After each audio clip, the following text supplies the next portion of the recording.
Hello everyone, my name is Douglas James Cheatham, author of the Rangers universe, but that is not the reason why I'm doing this video today. This video will be about part of my testimony, not all of it. I will do more videos in time.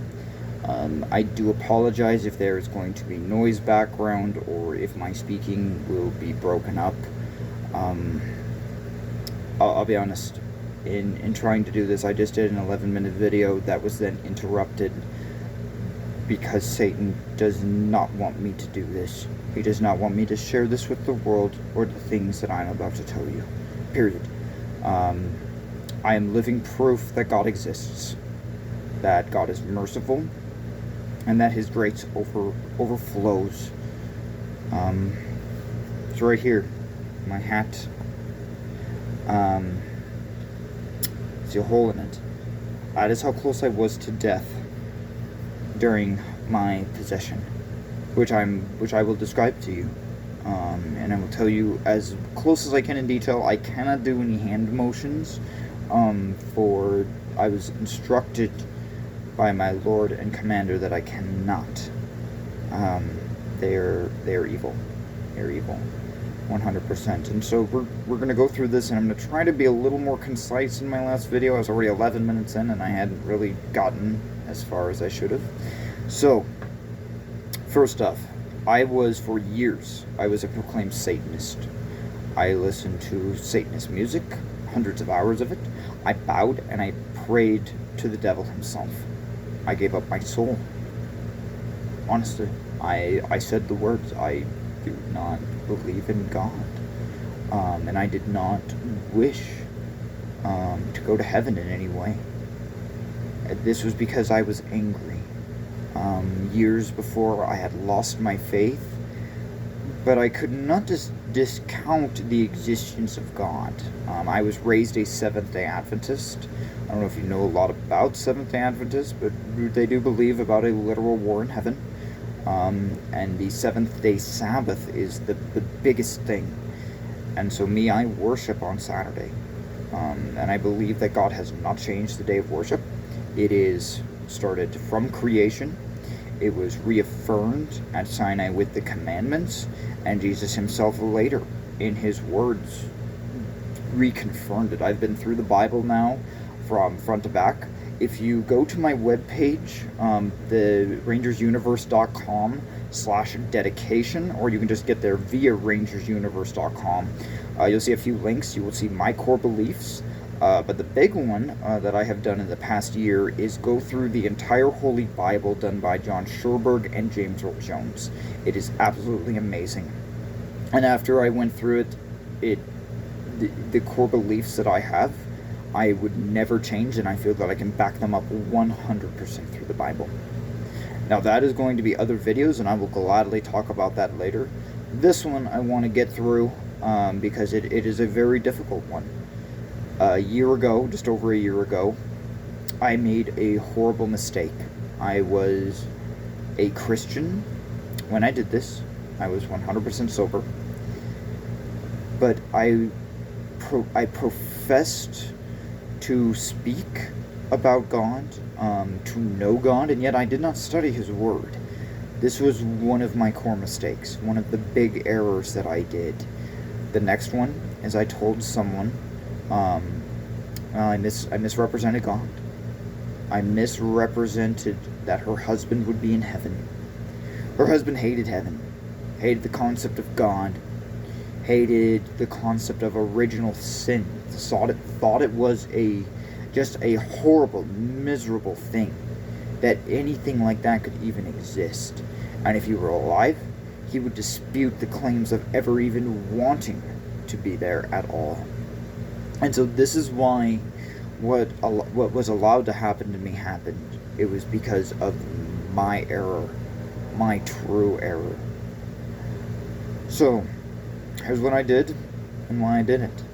You already kind of know the why, but I was scared. I was scared. This was someone who I truly cared about, and I was trying to minister, but I did not read the Bible, and I did not do it the right way. I tried to follow what I had learned as a child, but never but I never went through the Bible completely. And that was a big mistake on my part. So, the night I did this, I walked out. I don't even remember what time it was. I took a stick, and I drew a seal. And I'd seen all of the seals when I was a Satanist, and afterwards, in reading a specific book. I can't say the specific book by name, because it is a very bad book, but it has over 70 demon seals, something like that. And so I knew the principles, I knew exactly what I was doing. I'm not going to say mine was beautiful. No, I drew it out in anger. And I drew the seal of the devil. I drew Satan's seal. I drew a second seal next to it, which I thought I needed to do. I did not realize this at the time, but this was the demon wrath, which I drew, something that has followed me my entire life. And so I stood in one, and I challenged Satan, and he stood in the other before my eyes. And he and I debated the Word of God. And in my mind, I thought I had won. I truly thought I had won, but this was all a deception. Even down to the second seal, the angel, quote, angel, standing next to me, the demon wrath, was not an angel at all.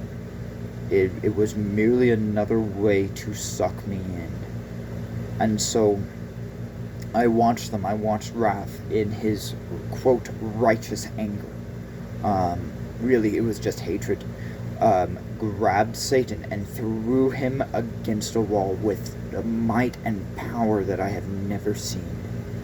At that moment, he entered me, and I myself held Satan in.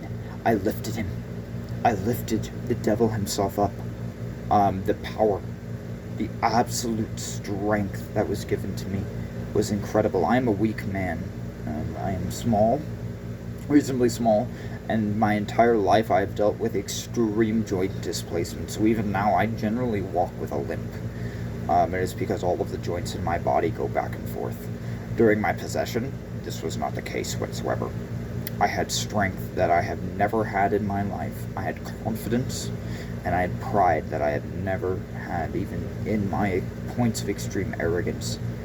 This is something that was beyond anything that I have ever before beheld.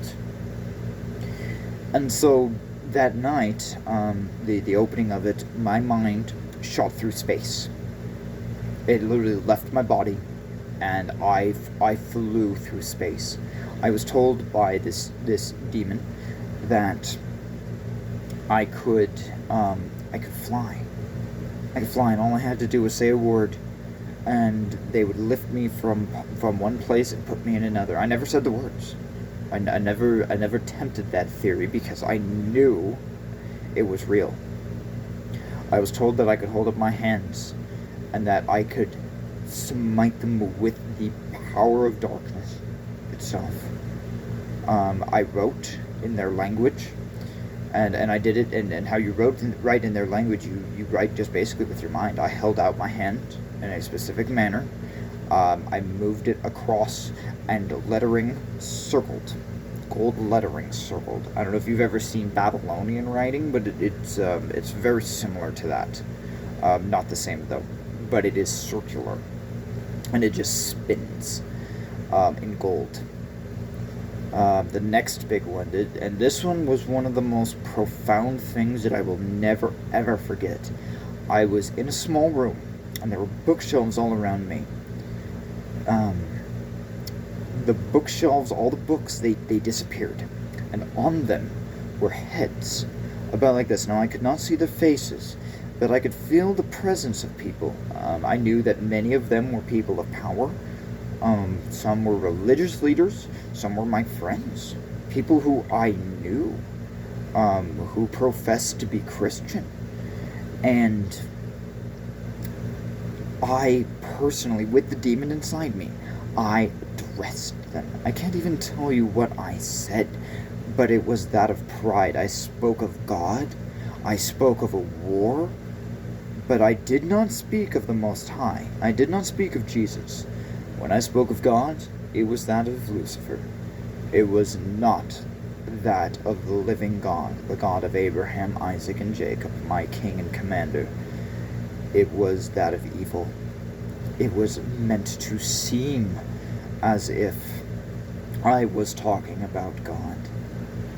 And so I addressed this council fully, and I am sure that there are people who will see this video that in a dream or through possession itself saw and heard me. They saw and heard me. I don't know who they were, but there were hundreds of people before me. Now, the next day after that, day number 2, I did a whole bunch of videos, pictures. I have physical evidence of me being possessed. I do not know if I ever want to release this. In time I might. I need to review it personally because it's crazy. It is absolutely crazy. I seem delusional. And if you look into my eyes right now and you go and compare those videos, you will not see me. You will see my face, but it is not me. Now, the third day when I woke up, I felt as if I had a horrible hangover, but I was me. The demon was not inside me. I'm sure they were around me, but they were not. They wanted a spectacle. They wanted a point where multiple people saw this, where it was not just me. And there were 2 witnesses to my direct possession. So I was out in the living room of my friend's house. I will not say her by name, for that would be very offensive and hurtful, and I do not wish to hurt her further, because I did evil on her property. I helped her create an idol towards her dead husband. And through my own fear and pain, this all came about. And so I do not blame her in any way. I ask for her forgiveness. It was me who did this. And so I'm standing there in front of my wife and in front of this woman. And through my back, between my tattoo, my wings, the demon itself entered me. And when I say demon, it was really demons. They pronounced themselves as legion. The legion from the Bible, the demoniacs. It was the same thing, for they were many. And if you believe Ellen White, and like I said, I know the seal that I drew. I know the thing that I summoned, and it was that of Satan. It was Lucifer himself. And Ellen White says that the demoniacs were possessed by the Prince of Darkness. She does not say him by name. I should not use demon names. I know that. I've talked to over 50 archdemons. And I will not name all of them. I don't have to. If you have gone down the path that I have, you know precisely what they are. You know precisely how to call them, and it is just by faith. Little bit of ritual, but mostly faith. If you believe it, they will be there.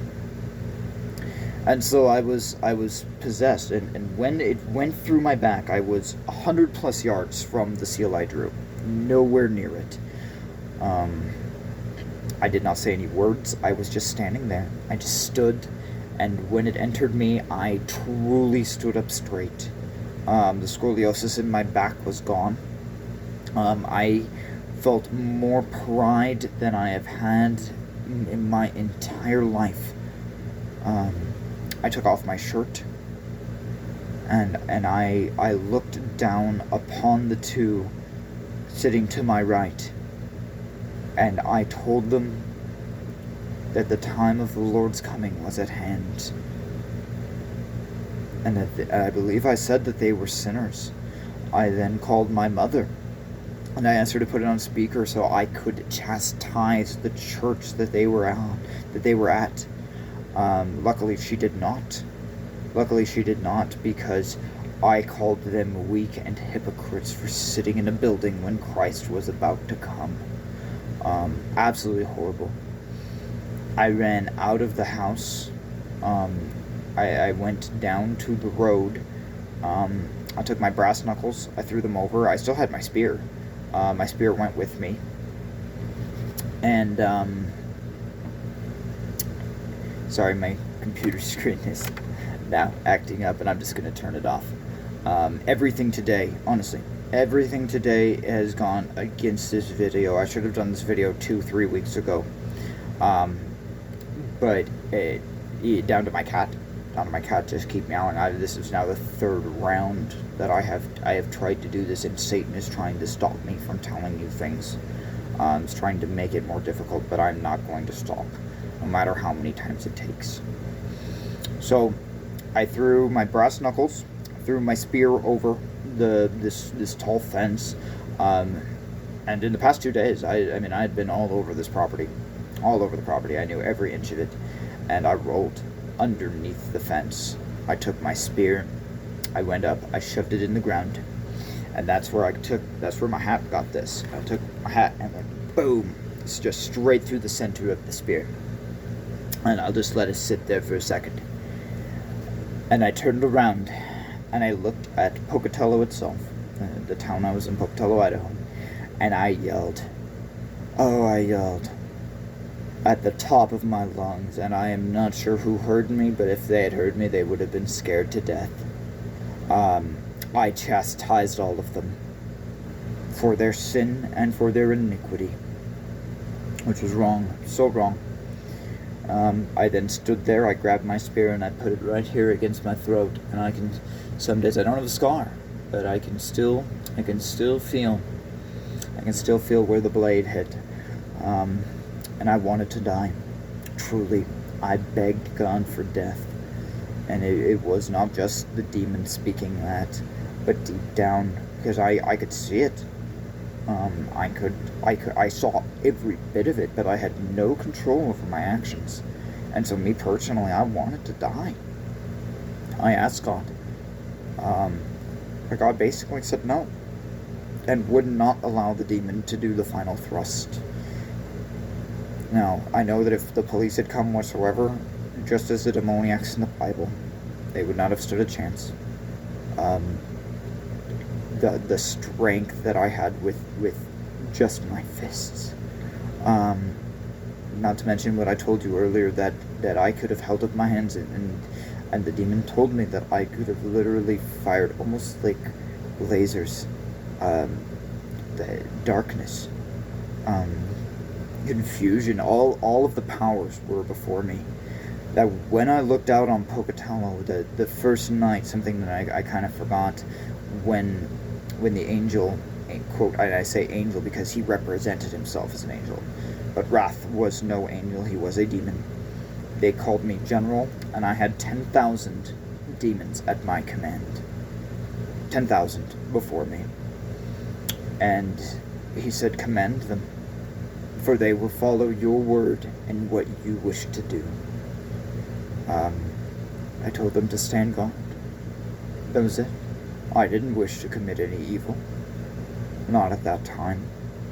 But as Satan takes more control, as you harden your heart more and more towards God, you in many ways do not have a choice. And so going back, the spear was there. I prayed for death, and it did not happen. And therefore, I just went out and sat at the top of the property. By this point, everyone had freaked out. They thought I had, the lady I was with thought I had a mental disorder. But in the next couple of hours, this is proven wrong. I was not mentally ill by any means. Otherwise, I never would have made a recovery the way I did. And so, I was taken back. My parents came up and got me. Took back my wife and I to my parents' house. They tried to remove the demon via the power of Jesus Christ, but it took faith. And the first round did not work. In this time, I hurt the people that I cared about most. And I will not go into detail on how I did that, but the demon did it. And the demon was absolutely evil. Pure evil. And I say demon when I really should put the S on it, for there were many. And when my mother asked, "Who are you?" he said over and over, "We are Legion." And so my mom, in the end, ended up coming back down, and she is a true woman of faith. And she said, by the power of Jesus Christ, I remove you. In my mind, I felt the creature let go, but I had to personally, I had to personally accept my forgiveness. I had to come back. I had to make a promise to God to come back. And then it took me a few days after that point to regain my strength. I had to drink a lot of fluid and so forth, and it felt like I had the worst hangover imaginable. But that is my possession, my testimony, and everything that I have done. If you have any questions, please leave comments or whatever. I'd love to talk more about it. I'm sure I will seem crazy, but I'm telling you 100% it was real. May God be with you, and may the Lord Jesus Christ come soon. Amen.